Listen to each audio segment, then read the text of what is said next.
శ్రీ విఘ్నేశాయ నమః. శ్రీ గురుభ్యో నమః. మహాసరస్వతి నమః. నమస్కారం అండి. ఎలా ఉన్నారు? ఈరోజు చాలామంది నన్ను ఫోన్ చేసి, గురుగారు మేము ఆర్థికంగా ఎదగాలంటే ఏం చేయమంటారు, ఏమిటి అని చాలామంది అడుగుతున్నారు. నిజమేనండి. మనం జీవితంలో రాణించాలంటే ఆర్థికంగా ఉంటేనే కానీ మనం వెసులుబాటు కాలేం. ధనం మూలం మిదం జగత్ అన్నారు అందరూ. ధనం లేకపోతే చాలా కష్టంగా ఉంటుంది. ఎంతో మందికి గోచార రీత్యా బ్రహ్మాండంగా ఉన్నా కానీ, సంపాదన ఉన్నా కానీ ఆ సంపాదన నిలవకపోవడం అంటూ జరుగుతూ ఉంటుంది. అది ఎందువల్ల జరుగుతుంది, వాటి పరిష్కారం ఏంటో ఆ విషయాన్ని ఈరోజు నేను చెప్పదలుచుకున్నానండి. అనుకుంటాం కొన్ని విషయాలలో కొన్ని మూఢనమ్మకాలని, కానీ వాటిని మనం నమ్మవలసిన అవసరం ఉంటుందండి. అది ఏమిటనంటే నరదృష్టి. ఇంటిలో నివసిస్తూ ఉంటే ఒక పాజిటివ్ ఎనర్జీ కాకుండా నెగిటివ్ ఎనర్జీ మన మీద ప్రభావం పడుతూ ఉంటుంది. కుటుంబం మొత్తం మీద పడుతూ ఉంటుంది. మరి మనం తిన్నది ఏమీ లేదు, పెద్దగా సంపాదించింది ఏమీ లేదు, మనం ఆడంబరాలకు పోయింది కూడా ఏమీ లేదు, కానీ మన పైన ఆ నరదృష్టి అనేది బ్రహ్మాండంగా ఉంటుంది. అది కూడా ఒక కారణంగా ఉంటుంది. మనం ఎన్నో రకాలుగా ఉపచారాలు చేస్తూ ఉంటాం, కానీ వాటికి సరిపోదు. కొంతమంది గుమ్మడికాయ వేలాడదీస్తారు, కొంతమంది కలమంద వేలాడదీస్తారు, కొంతమంది జీడి గింజలు నిమ్మకాయలు కడతారు, కానీ అవన్నీ కూడా సరిగా ఉండవు. అన్ని కుళ్ళిపోతూ ఉంటాయి, నిమ్మకాయలు ఎండిపోతూ ఉంటాయి. దానివల్ల మనకు ఖచ్చితంగా ఆ నెగిటివ్ ఎనర్జీ ఉన్నదని మనం అర్థం చేసుకోవాలి. ఇకపోతే గోచార రీత్యా కూడా వారికి సరిగా ఉండాలి. గోచార రీత్యా వారికి ఏ గ్రహాలు అనుకూలంగా ఉంటాయి అనేది ఒకసారి చెక్ చేసుకుంటే, ఆ గోచారీత్యా ఏ గ్రహం సరిపోతలేదో తెలుసుకొని దానికి తగిన ఉపచారాలు చేసుకుంటూ ఆ దైవం ఎవరు దాన్ని కనుక శ్రద్ధాభక్తులతో కనుక పూజిస్తే 100% మీరు సక్సెస్ అవుతారండి. ఇకపోతే గోచారం అనేది ఒక సంవత్సర కాలాన్ని, మనకు సంవత్సరాల కాలాన్ని విశ్లేషిస్తూ ఉంటుంది. కానీ జాతకం అలా కాదు. మనం పుట్టినప్పుడే మనకు ఎలా అవుతాము, ఎప్పుడు కష్టాలు వస్తాయి, ఎప్పుడు లాభాలు వస్తాయి అనే అంశం జాతకంలో జాతక చక్రంలో రాసి ఉంటుంది.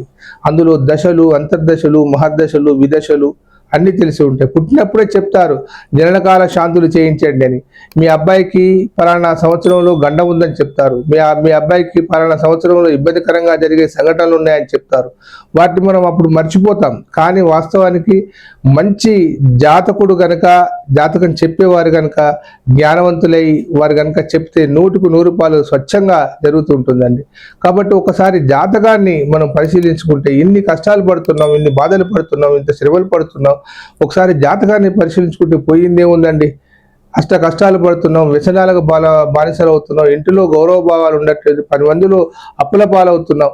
ఆ జాతకాన్ని ఒకసారి చెక్ చేసుకుంటే సరిపోతుంది కదా. చేసి దానికి ఉపచారం చేస్తే బాగుంటుంది కదా. ఏమి చేయమని చెప్పినా కానీ ఒకటే చెప్తామండి, దైవారాధన చేయమని.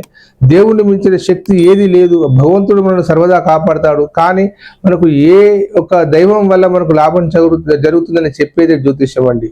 ఆ ఏ దేవుడైనా మనకు సహాయం చేస్తాడు, నేను చేయడని అనట్లేదు. కానీ మనకు అనుకూలమైన దైవాన్ని కనుక మనం ప్రార్థిస్తే మనకు ఖచ్చితంగా లాభాలు జరుగుతాయండి. 100కు 100 నిజం. ఇకపోతే 1 నరదృష్టి అని చెప్పాను, 2 గోచారం అని చెప్పాను, 3 జాతకంలో సమస్యలు అని చెప్పాను. ఇక 4వది, మనం నివసిస్తున్న ఇంటిలో వాస్తు దోషాలు ఏమైనా ఉన్నాయా, వాస్తురీత్యా అన్ని సరిగ్గా ఉన్నాయా, ద్వారబంధాలు సరిగ్గా ఉన్నాయా, గుమ్మాలు సరిగ్గా ఉన్నాయా, లేకపోతే ఏమైనా నైరుతి భాగంలో పెరిగి ఉందా, లేదా వాయువ్యంలో ఏమైనా లోపాలు ఉన్నాయా, ఉంటే వాటిని ఏ విధంగా సరిచేయాలి. మీ దగ్గరలో ఉన్న వాస్తు నిపుణుడి సరి చేసుకోవచ్చు. లేదా ఇవన్నీ మేము చేయలేము, ఇప్పటివరకు చాలా మార్పులు చేశాము, వీటిని మేము ఏం చేయలేకపోతున్నాము అంటే దానికి ఒక ముఖ్యమైన సూచన చేస్తున్నాను. 1 వాస్తు యంత్రం అని ఉంటుందండి. సుదర్శన చక్రమైనా కానీ లేదా మత్స్య యంత్రమైనా కానీ దాన్ని తయారు చేసి ఇస్తాను. మీ ఇంట్లో ఉంచుకోండి. వాస్తు దోషాలు కనుక మీ ఇంట్లో లేకుంటే మీకు ఆర్థికంగా బ్రహ్మాండంగా వెసులుబాటులోకి వస్తుంది.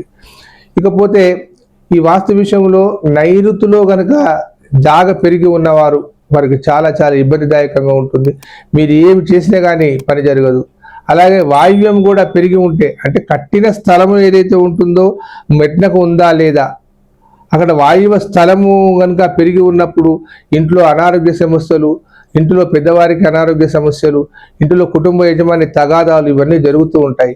వీటన్నిటిని పరిగణలోకి తీసుకుంటేనే కానీ మనం ఇవన్నిటిని ఒక తాటిపైకి తీసుకొని వచ్చి ఎందుకు జరుగుతుందని పరిశీలించితేనే కానీ మనం అభివృద్ధిలోకి రాలేం. మన డబ్బు నిలవాలి, ఇవన్నీ చేయాలి అని అంటే దానికి ఇంకొక ముఖ్యమైన మార్గం సూచిస్తున్నానండి. ఎన్ని దోషాలు ఉన్నా కానీ దాన్ని పరిహారాలను చేసుకుంటూ వెళ్తున్నా కానీ జరగట్లేదు అంటే మాత్రం ఒకటి చెప్తున్నాను, మీరు ఆ ఇల్లును మార్చి వేరే ఇంట్లోకి వెళ్ళండి, లేదా నేను చెప్పిన విధంగా చేయండి.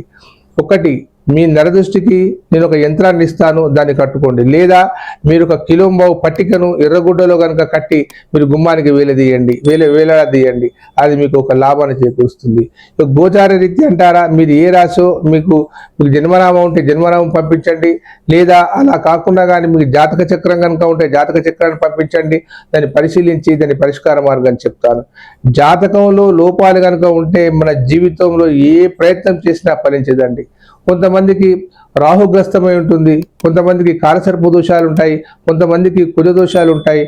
ఈ కుజ దోషాలు అనగానే అందరూ వివాహాలే అనుకుంటారు. కుజుడు ధనానికి కూడా అధికారై ఉంటాడు, రాహు కూడా ధనానికి అధికారై ఉంటాడు. ఒక్కొక్కరి జాతకంలో ఒక్కొక్క రీతిలో ఉంటుంది. దాన్ని బట్టి మనం ఎలా చేస్తే బాగుంటుంది.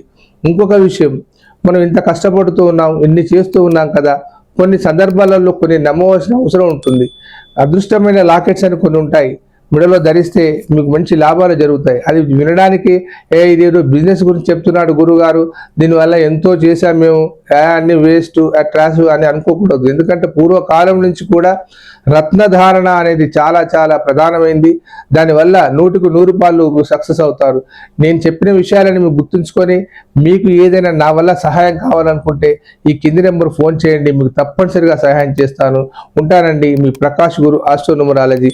సర్వే జనా సుఖినో భవంతు.